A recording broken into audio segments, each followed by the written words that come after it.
Welcome to Alzheimer Speaks Radio. I'm your host, Lori La Bey, and I'm so excited that you're joining us today. We are going to have a fascinating conversation as usual as we learn from people all around the world at all ages and stages of life. Stay tuned as we shift our dementia care from crisis to comfort. Here we go. What you think about, you will bring about.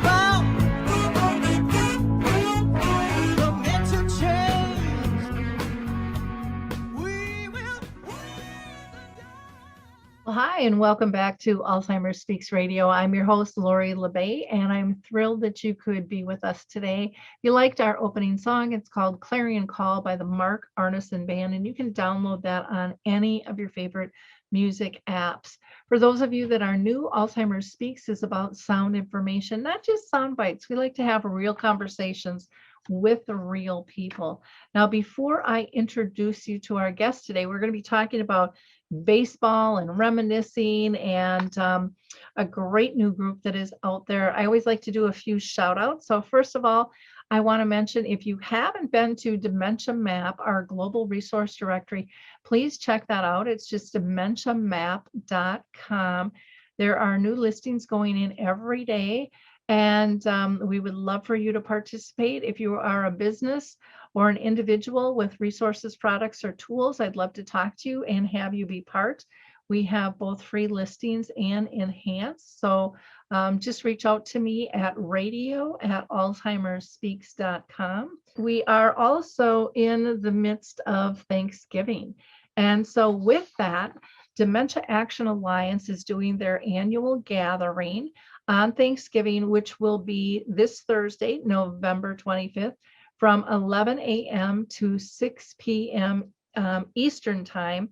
And you will have a link to go to that. Just check out alzheimerspeaks.com. It's right on the top of our page, and you can join that.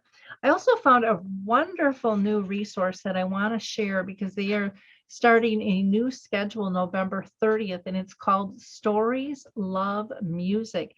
And it's about the joy of creative engagement for caregivers. And the program includes creative engagement as self-care, as tools for caregiving, and guidance on how to use music and story for stress management and really dignity and enhanced life. So again, reach out to me regarding this, or you can go directly to their website, which is storieslovemusic.com/contact-us, and you can register for the program. Also, I always like to mention Arthur's Memory Cafe. We do that virtually every second and fourth Wednesday of the month from 1 to about 2:30ish, and that is Central Time. Everyone is welcome, both people with dementia and their care partners. And then in person here in Minnesota, with the help of Brookdale North Oaks and the Shoreview Community Center, we do a Caregiver Connect, which is an in-person gathering the last Wednesday of each month from 11 to 9, and we'd love to have you participate in that. You can register at 763-913-6140. One more thing, and then we're going to hear from the Footbar Walker. But first, I want to tell you about Picnic Health. Picnic Health is a way that you can help research move forward when it comes to Alzheimer's disease. And it just takes minutes. You can do it from home. Go to picnichealth.com/speaks to sign up, and actually you'll receive a $25 just for doing that. What it is Picnic Health collects and digitizes all of your medical records into one online account, and then you can consent to share a monetized data of your records with medical researchers. You see, by examining the real world data from medical records, researchers can find answers that they might not get in clinical trials. So there's important information in each person's unique healthcare journey. So share your story. And if you care for somebody with Alzheimer's, you can always sign them up as well, as long as you have the legal ability to do that. So again, go to picnichealth.com/speaks and get your $25. We're going to hear from the Footbar Walker, and we're going to be right back.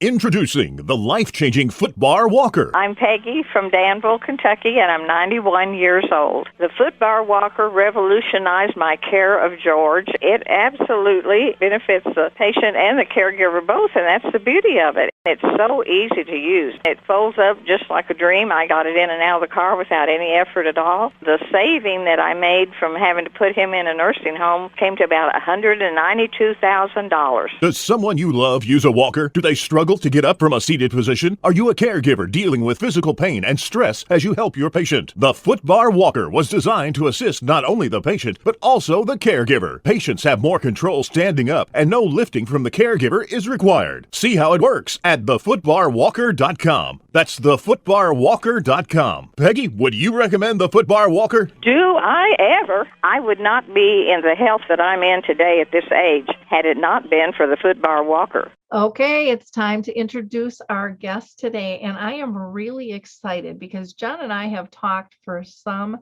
time and our schedules just didn't mesh. So let me tell you a little background about Jon. Jon Leonoudakis is an award-winning filmmaker and storyteller who's based out in Los Angeles, California. He is the chair for the Society of American Baseball Research for the Baseball Memories program, as well as a facilitator for two of their programs in Southern California. This is going to be a really interesting conversation. Well, Jon, I am so excited to have you with us today. So thank you for taking the time to be with us. I know you've been working on this project a long time. We've been in contact and you've been really busy. So again, thrilled that you're here with us today. I always like to first start out and ask if you've been touched in your own circle of family or friends by dementia at all. My mother-in-law was living in an assisted living community, and she had suffered some TIAs, some mini strokes, and she ended up in the memory care ward of that place. And that was my first introduction to the kind of life those people lead in those kinds of facilities. And this was an expensive place. This was 10 years ago. She was paying $5,000 a month to be there. And I was kind of shocked that there wasn't a lot for them to do. They were all kind of shoved in front of TVs waiting to die. Yeah. My mom has been gone since 2014, and the industry has changed a lot in many ways and not so much in others. And I think that whole TV as a babysitter still exists out there if communities want to admit it or not. And especially, I think now with COVID, when we've got staff shortages and things. So I'm really excited to talk about your Baseball Memories program. So why don't you tell us first, where did this come from? You know, where'd you get the idea? Well, it wasn't my idea to begin with. I was at a softball game and talked to a friend who had moved to Texas. And I said, "What are you up to?" And he said, our SABRE chapter, meaning the Society for American Baseball Research, there's 70 chapters around the world. We have about 6,500 members. He said, "Hey, we are using baseball as a means to connect with people who have Alzheimer's and dementia." I said, "That's a great idea." And I'm a storyteller in what I do as a filmmaker, and I thought that was a wonderful way to connect with people. And I got the permission from my chapter president here in Los Angeles to start to initiate that. And that's how I got involved. And that was in August of 2018. Wow. And you know, when you said that, it's like, who would have thought there was multiple chapters and 6,500 people working with this? Do you know, do they have this for other sports, you know, like football and soccer and things like that too? The short answer is yes.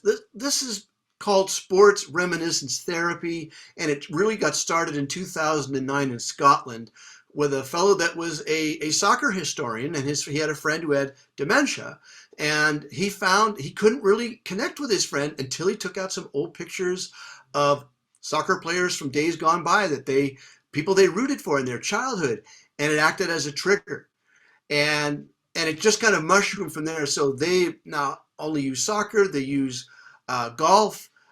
There's a sport called shinty that's a lot like field hockey that is wildly popular, as well as cricket. So they're using other types of sports to connect with people in memory care. And so we just kind of took it a step further and implemented baseball. Now that got started in 2012. The St. Louis Cardinals, there was something called the Cardinal Reminiscence Baseball League, and they got that going in 2012. And then our chapter in the Austin area, the South Texas area, began their efforts in 2015. I love it. One of the things I think that has been missing so much, especially in communities, and I'm going to get kind of genderish here, but things for guys to do. And I know a lot of women watch the game, so don't hate me. But a lot of the men have said, well, this is nice. You've got poetry, and you've got the knitting, and you've got this kind of stuff. And the guys, a lot of times they like their word shop, and sometimes that can be a battle just with the equipment and the disease and stuff. So I love this idea. Plus, I love that it can engage all generations. So it's a nice way for families to be able to go, wow, I didn't know grandma or grandpa was really interested in that. Boy, they know a lot. I think those are like cool things to be able to connect. So why don't you tell us, how does the program itself work? How do people get involved? Well, the program uses baseball as a means to connect with people in memory care. We create community, friendships, and a field of dreams where all are welcome to share memories and experiences about stories about baseball and other things too. I mean, if the discussion leads to sort of talking about popular culture, the cars and the music of the 50s and 60s, that's fine. Job number one is to get folks talking and sharing. But the majority of our participants have Alzheimer's and dementia, and they're in the early to moderate stages. It's very difficult to deal with folks, to do this with folks who are in the severe stage because they have issues communicating. We are R&Ding a platform where we can do that, but that's going to be down the road a piece. But care partners are actively participate as well. And we create a friendly, welcoming atmosphere where we use prompts to trigger the sharing of stories and memories. We not only talk about baseball, but before COVID, we actually played it a little bit. We would get plastic bats and balls, and we'd go outside, we'd get in a circle and just games of soft toss with each other, engaging the motor skills, the hand-eye coordination. Then we even took it another step further to batting practice. I was pitching batting practice to 95-year-olds. And they said, I haven't swung a bat in 75 years. And they lit up like Christmas trees. So, and baseball resonates with people in their 70s and 80s now. And, baseball was America's most popular sport in their younger days. And our programs are gender neutral, and sometimes we have more women participating than men. And as I mentioned earlier, we can talk about things outside of baseball. It's just a vehicle to get people talking, connecting, and socializing. And it was created by members of our program, and it was created by members of the Society for American Baseball Research. And their mission is to foster the study, discussion, and understanding of all aspects of baseball. But baseball is America's game, and it resonates with people, in their 60s and 70s and 80s because it was the number one sport post-World War II. Well, the whole American Pie thing, just hand in hand. I remember growing up, I'm 62, and before color TV, everyone was gathered around the radio, having a beer in hand, listening to the game if they couldn't make going to the game and stuff. And then even as TV changed and was brought in to the house, I remember being pregnant with my daughter and being mad because I couldn't get home because our team, the Twins, had the roads all blocked. And I was just exhausted, and I needed to get home, and I ended up going back to the office in tears because I couldn't get back because the fan base was so huge that you couldn't maneuver. It just is kind of a household word. People know their games, they know their teams. The loyalty is there. The baseball. Did you do anything like with the baseball cards? Oh, absolutely. We know it's really important to engage as many of the senses as possible. Mm-hmm. Of course, pre-COVID, we were able to meet in person, and we would bring in books and baseball cards and little figurines of baseball players, so everybody could look at it and touch it and engage. We'll bring in baseball. Everybody would get a baseball. And that would be our conduit to take us to our field of dreams. And everybody would get a ball to hold onto. There's something very magical about holding onto that ball with 108 magical red stitches. Or the bobbleheads. I remember all the Yeah. different bobbleheads, or even how the uniforms have changed over time, I suppose, would be a conversation starter. Or here they would always gather before the game and do a little partying, ahead of time and stuff, and things. Just how all of that has changed through the ball fields. Absolutely. And we would go to ball games. We do work with the Veterans Administration, and they here in Los Angeles, they're on the same property as the UCLA baseball field. So we would go to games there. We've gone to Dodgers games together. So we really try to get out and do some outings and experience baseball in many different ways. Oh, that's cool. I'm wondering if we should take a look at your trailer really quick and then come back. Does that make sense right now? It does. Yeah. Go ahead and roll them.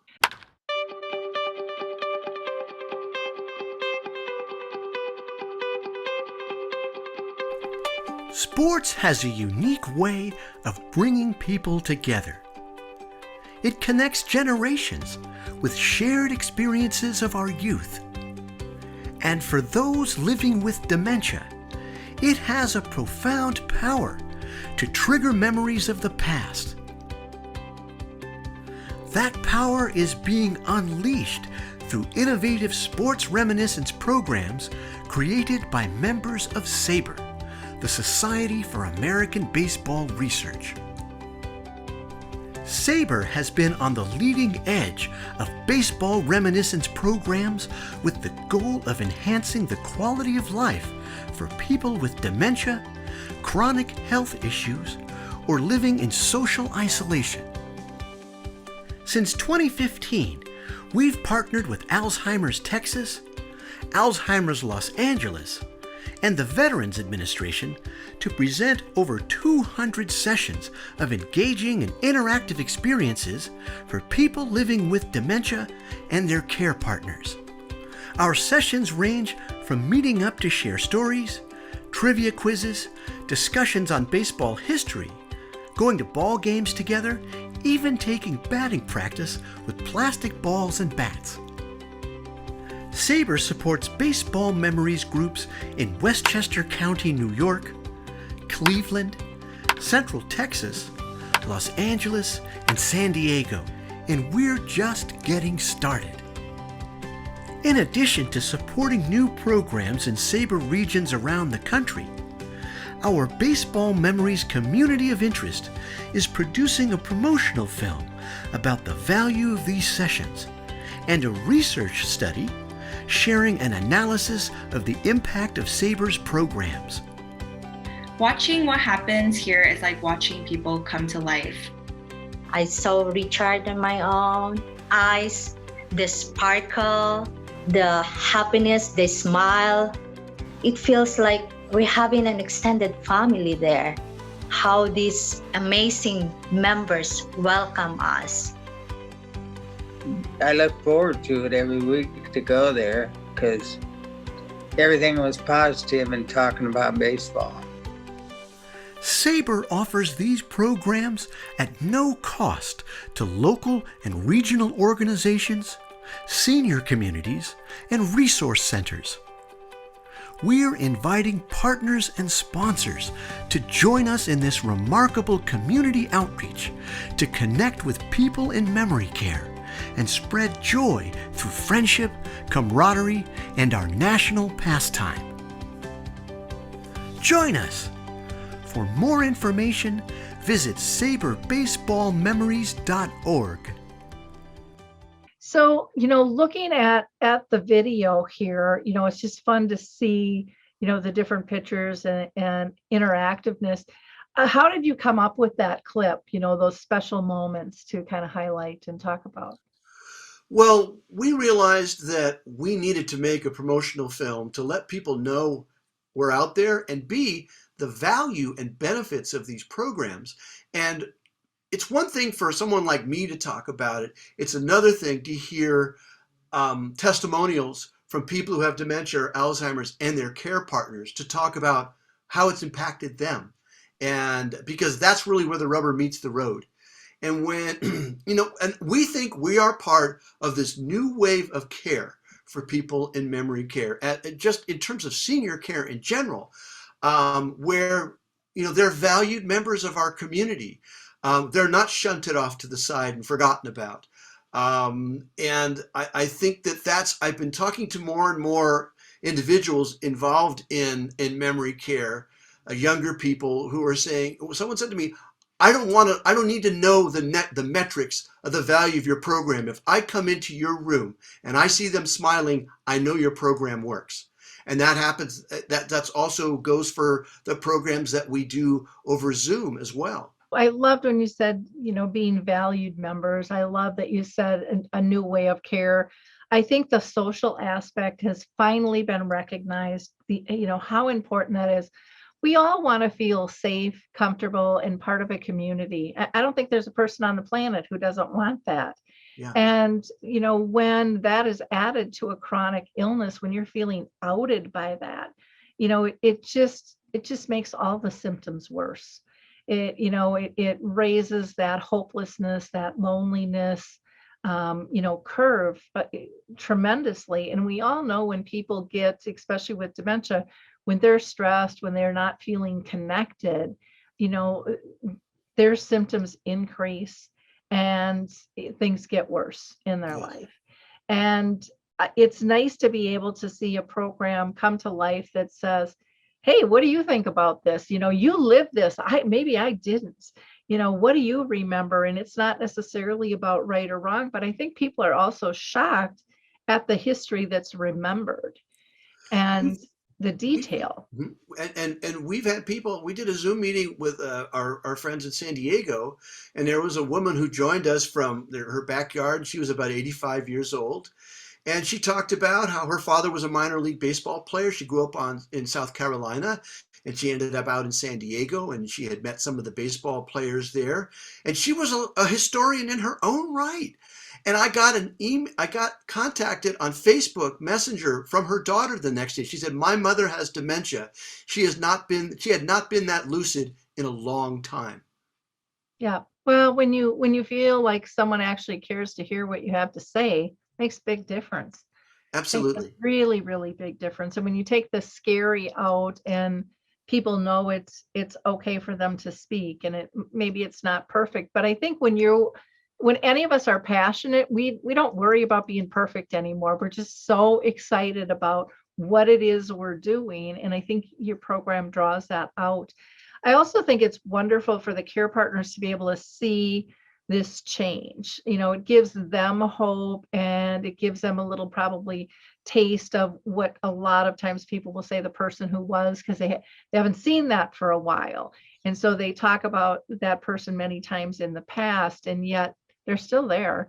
It's just up to us to pull that out, to adapt and make changes and give them a comfortable atmosphere to participate in. One of the quotes you'll hear from the film, we also have the long form version of the film, and one of our friends in Scotland who's been leading this charge has said, everybody has a memory box that needs a key to unlock it for the memories to come out. And that's what we strive to do, is to unlock those memory boxes so those folks can share those parts of their lives that might have been, folks have a tendency to clam up and not socialize and not talk and not communicate. But if we can trigger something within them that makes them want to share in an organic fashion, that's a big piece of the success that we're experiencing. Well, and that's huge because, it might be where someone's looking at, what's someone's interest. Well, it's baseball. Well, I don't really care about baseball. So then that person doesn't want to go down that road to research it because they're not really even sure how to apply it or what to do.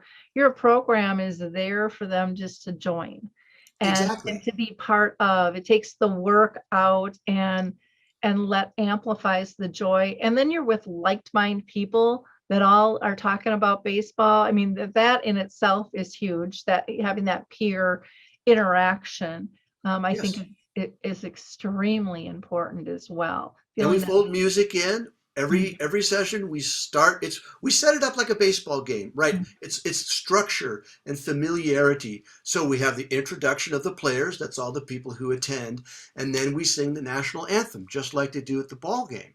And then 3/4 of the way through our program, we all sing "Take Me Out to the Ball Game," like it's time for the 7th inning stretch. And everybody knows the words to those songs. And it's just another component that we fold into the experience that people enjoy. Oh gosh, I have a clip of my mom with a musician who sang "Take Me Out to the Ballpark," and I mean, she was in her very late stages, and she didn't know all the words, but and she would kind of come and go out of the song, but she just lit up, she just lit up, and then that 1, 2, and it was just so. I mean, I still have them on YouTube, and I still go and watch that, and it's just so, it just fills my heart. To see that kind of joy be able to come out even in later stages. And I think so often families forget the possibilities of connection. Sometimes I think as society, we buy into the doom and the gloom and the limitation. Yeah. Instead of the hope and the adaptability. And I mean, you and I, we adapt every day to our lives. Person with dementia is no different. They are just adapting to different things, possibly in a different way, and might need some more support in terms of doing that. But that's what life's about. It's about adaptation. And so we shouldn't take that out of the equation when we're talking about connections and activity and engagement and joy and fun.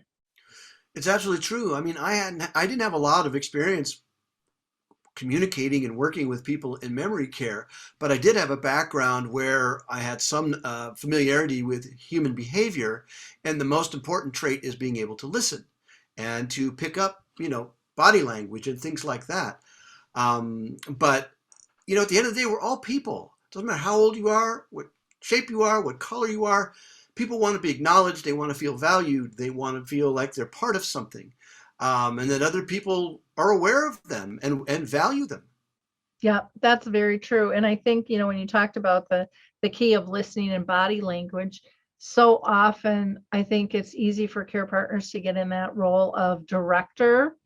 And, this is what's going to happen. And here's the schedule. And, they're making sure all the tasks are getting done. And I was guilty of that too, with my mom living with dementia for 30 years.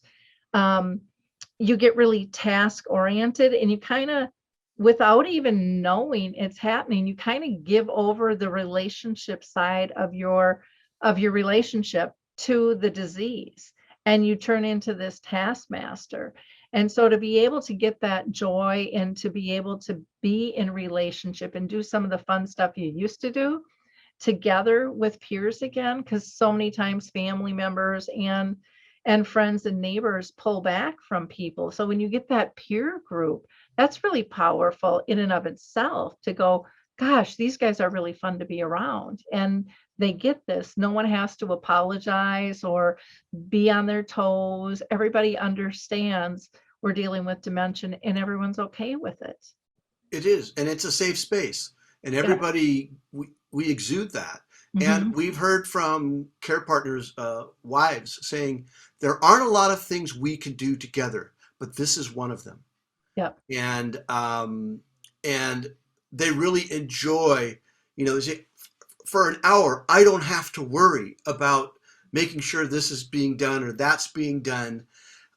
We can just enjoy an experience together, and we don't get a lot of time like that. Yeah. And how critical is that to maintain your relationships? I mean, it's such a basic thing. And to me, one of the things I've always battled since I've been in this space since 2009 is, and I kind of blow the horn loud on this one, is it doesn't have to be complicated, guys. Right. Simple is really best. And, it's direct. And, when it's complicated, it's scary. And then people think of failure, and they're not, it's not going to work, and da, da, da, da, da, da. And so I love that it's simple, it's organic. Dementia brings people together. It kind of reminds me of a memory cafe in some ways, where I say the disease brings people together, but you're not showing up. And you guys probably are a little bit more for the equipment, like I say, the bowling league or the card club. You're showing up for the camaraderie, Right. to be It's a able to big get part. to laugh again with people or get excited about something, or, yeah, I remember that, those are moments that melt your heart. I mean, and those memories are going to stick with you as a care partner, as a staff person, and as a person with dementia. They might not be able to recognize people's names, but they know this feels safe and it's comfortable and they have fun. Care partners have told us that my husband can't wait for the next one. He's always asking me, when are we going back to the baseball thing? When are we going back? And they'll also say that their moods are elevated after the session.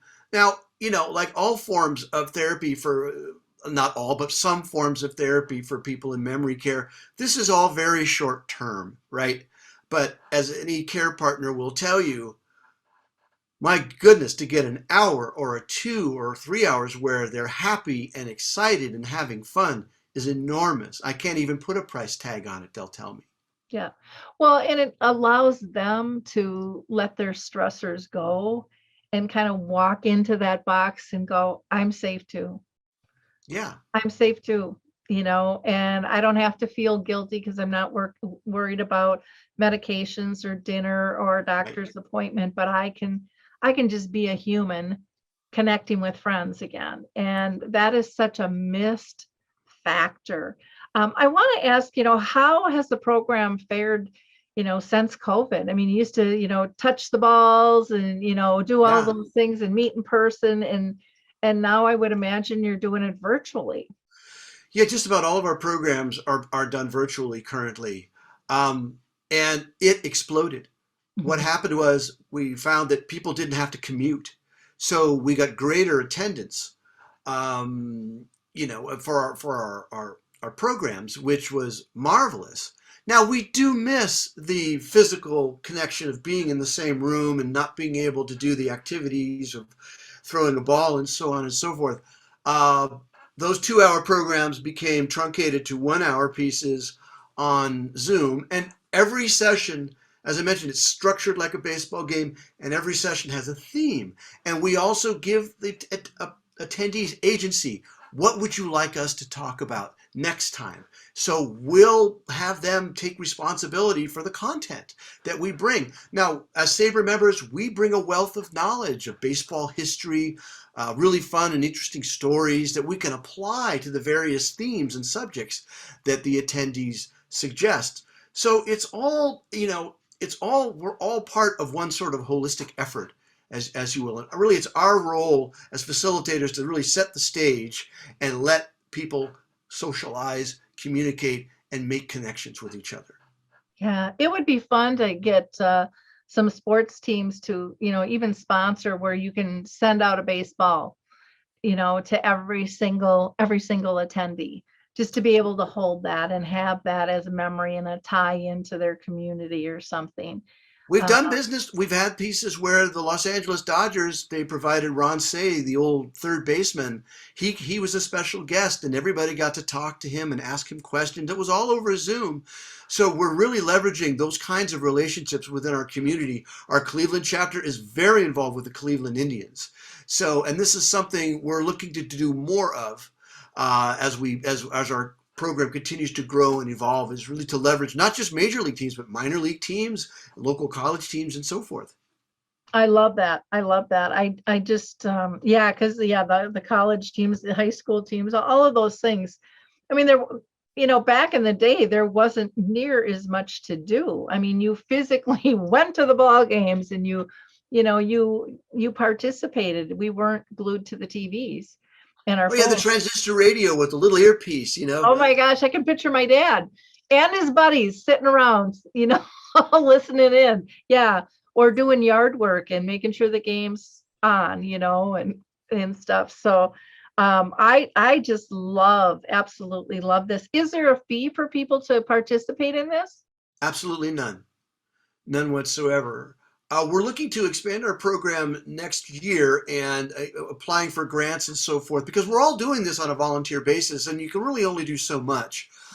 We'd really like to grow the program, creating awareness in social media and such, and having an executive director who will be on at least on a part-time basis, kind of moving the ball forward. But that's all part of our growth pattern. But our goal is to always make it at no cost to any organization that wishes to participate. Oh, you guys should look into Maud's Awards next year. Oh, we have. Okay. We're aware, and we applied. Didn't make the cut quite this year, but we plan on applying next year. But we're in their little handbook that came out recently. Wonderful, wonderful. Alzheimer Speaks is in there too, and yeah, lots of great information there. Again, we'd love you guys to join Dementia Map. You know, you can do that as a free entity where people can go in and website is SABR and then baseballmemories.org. That's right, saberbaseballmemories.org. Yep. And then email, you can get a hold of you by going to jbgreeksf24@gmail. We have the trailer that you saw. We'll also put in the link for that in case you just want to share that as well. I like I said, I think this is such a fabulous idea. Are there certain organizations that you partner with or that you want to partner with? Yes, we currently work with Alzheimer's Los Angeles, Alzheimer's San Diego, the Veterans Administration in Kerrville, Texas, as well as here in Los Angeles. They've got a living community called the Home for Heroes, and we've been working with them from early 2019 on. As a matter of fact, that is one of the only places where we go, and I facilitate that, where we go once a month in person, and we're all socially distanced, we're wearing masks, so we've been able to meet in person with those folks. We're also working with the Alzheimer's Association of Cleveland, the Carolyn Farrell Foundation, which is also in the Ohio area, and we're working with Oakmont of Las Vegas. That's an assisted living and memory care community. So, you know, we've got our hand. We'd love to meet with folks from all different types of organizations that want to partner with us. We're very independent in how we work, and we want to align ourselves with organizations who have a similar goal and objective. We really get a little bit nervous with really large organizations that see us as a component of what their goals are. And so we're a little bit sensitive to that because the success that we've generated has been very organic, and we don't want to lose that moving forward. No, I totally understand that. And so, you know, you're out in Los Angeles with this group. Can anybody, since you're virtual, participate in your group then? Well, we're in, the short answer is yes, and maybe a little bit no, because our chapters, we've got programs in Austin, Texas, Los Angeles and San Diego, Cleveland, Ohio, Las Vegas, Nevada, Westchester County, New York, and we've got a new program launching in Phoenix by the start of next baseball season, and we're in early development of programs in South Carolina, New Jersey, and Kentucky. We tend to try to work with folks in those regions. If there's room, so to speak, and people say, you know, we'd love to participate, we'll talk with our partners and they say, yeah, sure. Right now in Alzheimer's Los Angeles, we've got a couple that are in Washington State. We don't have a program set up there, but they heard about it. They said, can we participate? And they said, yes, there's room for them. So we're able to accommodate folks. We'd rather do our best to try to accommodate folks than not. So if folks are interested, they can reach out to me via the email and we'll do our darndest to try and accommodate them. Do you ever record the session? So if someone maybe didn't participate but could watch, and we typically don't for privacy concerns. And understand that. Okay. But you know, just imagine yourself. If they want to go, well, what's it like? Imagine yourself, you know, going to someone's house for, you know, a bridge game or to play poker. You're all sitting around a table and you're all talking. That's pretty much what it's like. Yep. Yeah. And as you say, it's really about the camaraderie and bringing people together. And people say, well, what are the benefits of your program? Well, number one, it enhances socialization and quality of life. That's a big part of what we do, is really enhancing the quality of life who come and participate. We connect people who might feel isolated. It builds friendships and community. It increases self-esteem and life satisfaction. It decreases symptoms of depression. And it's a non-pharmacological method to alleviate behavioral symptoms. It improves cognition, communication, behavior, and moods. It maintains dignity and humanity of people. It provides relief to caregivers. And it promotes physical health when we're actually able to get together and pass a ball around and these kinds of things. So we see those as being really powerful values. They're huge, and they've been overlooked for many, many, many years, I think, in this industry. And a lot of people will say, well, they've, communities have always incorporated that, but that's just a piece. When you're pulling people in from outside and you're expanding what they can do, that's cool, because we all have different backgrounds, we all have different interests, and we have the right, I believe, of choice to be able to participate in all of those different things that we as individuals have had an interest in, or if we've taken that interest up or not, to be able to explore that. I think that that's really cool. And one of the things that I saw that I'm really glad has changed, but when I first stepped into this space in 2009, people and organizations were very much of the belief that these are my people, this is my group, and they couldn't go to another group. I mean, it was very limited, and there were a lot of barriers. And I think that has, for the most part, crumbled, and people understand the importance of connecting people to a variety of different groups. Especially now with COVID, where we're all inside of our bubbles.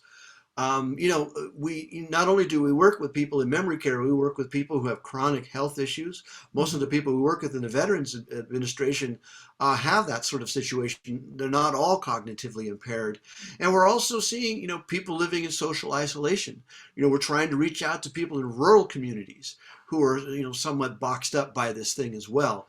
And those are the other types of folks we're reaching out to. I think that psychological and kind of social aspect to care is so vital, and I think it's finally bubbling to the top, where people are saying, wow, this is really making a difference for all of us, not just the person for dementia, but everybody on the whole care team, at different levels. And it's taking the scary out, and it's changing the perceptions of what is possible.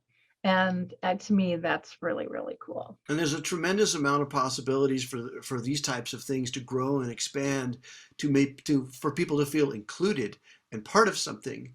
And at the end of the day, we're all in this together. It doesn't matter how old you are, or if you've got a cognitive impairment. You're a human being, and you deserve to be valued. Yeah. Well, and the other thing that I like, about doing Alzheimer's Speaks and having these opportunities to speak with people like you is, maybe someone's interest isn't sports. Maybe it's cooking, maybe it's travel, maybe it's whatever. This type of concept could be applied to all of those different Absolutely. things. Religion, I mean, it's endless. It's absolutely endless. And the more of those things we have, the better all of us are going to feel, especially as we age and go, how am I going to be taken care of? Right. What's going to be acceptable for me is not what was acceptable for my folks, back in the day. And so I love the creativity. I love the openness of what you're doing, and really applaud that for all of your groups. And I would encourage more of the teams to step into this with even a little bit more power, because I can't even imagine what a visit by the players means to these groups. I can just see them light up going, and having something to talk to, that so-and-so, I got to talk to so-and-so today, I mean, that's pretty neat. And so many of them do volunteer things. And dementia is hitting a lot of our players in different sports elements as well. Or announcers, I would imagine, would be just as thrilling for them to run across as well. That would be again, like there's so many different types of opportunities that we have yet to explore. Partially because we're all stuck in here with COVID. We'd love to get back out there and into the field with everybody and Mhm. really take this thing to the next level. But in the meantime, this is working very well with people, and people are enjoying, as you say, the camaraderie and the connection and the friendships. And like you said, your brand has expanded because of COVID, because a lot of people couldn't come because it was just too much work to gather. And so I think even as we, one of these days, hopefully get out of COVID, I'm in Minnesota and we are like really bad here right now with it. I think we're going to end up with a hybrid. We're going to be doing both. Yes. You know? And we're already seeing that through our friends at Alzheimer's Los Angeles. When we get the coast is clear, we think we're going to do, once a month, we'll do everybody in person, and we'll probably also do everybody on Zoom because people just can't get around as easy. Yep. Yep. And I think that was a wonderful thing that was highlighted and the need met. Because a lot of people, they don't want to ask, or it makes them feel less than, well, if they can't participate, it's too much work, and they kind of feel like a Betty Downer, and they shouldn't, because we can't come up with options if we don't really know the true needs. And so it's really important for people to have honest conversations with us so that we can get creative and figure out how to meet those needs. So kudos to the Baseball Memories program. I love it. Again, people can go to SABR and then baseballmemories.org for more information. And spread the word on this. I think this is really, really cool. Maybe we'll have some people listening that want to get involved in developing a chapter. How would do they just contact you to do something like that? Just reach out to me. We could kind of take it from there because I say we have chapters all around the United States in various towns and cities. And the idea is that we try to get someone from our SABR community to help facilitate and lead that in conjunction with a partner, whether it's a local chapter of the Alzheimer's Association, Veterans Administration, something like that. That partnership is very important. Well, Jon, anything that we missed that people need to know about the program? No, I think we've covered the base. I would encourage folks who are interested, please go to our website. Lots and lots of information there. And not only that, you can see the long form version of the trailer that you just aired here. It runs about 23 minutes, and you can take a much deeper dive into our programs and what it has to offer. And so I would encourage folks to definitely go to the website and take a deep dive. It's very rich with content. Well, fantastic. Thank you again so much for your time and all of your effort, for everybody on the team that's bringing these forward. Again, I just think it's absolutely fabulous. So thank you so much, Jon. Thank you so much for having me and our friends from SABR here. We appreciate getting the time and having a chance to meet with your listeners. For our listeners, again, you can always reach out to me at radio@alzheimerspeaks.com or just go to alzheimerspeaks.com. Have a fabulous week, and we'll talk with you soon. Thank you.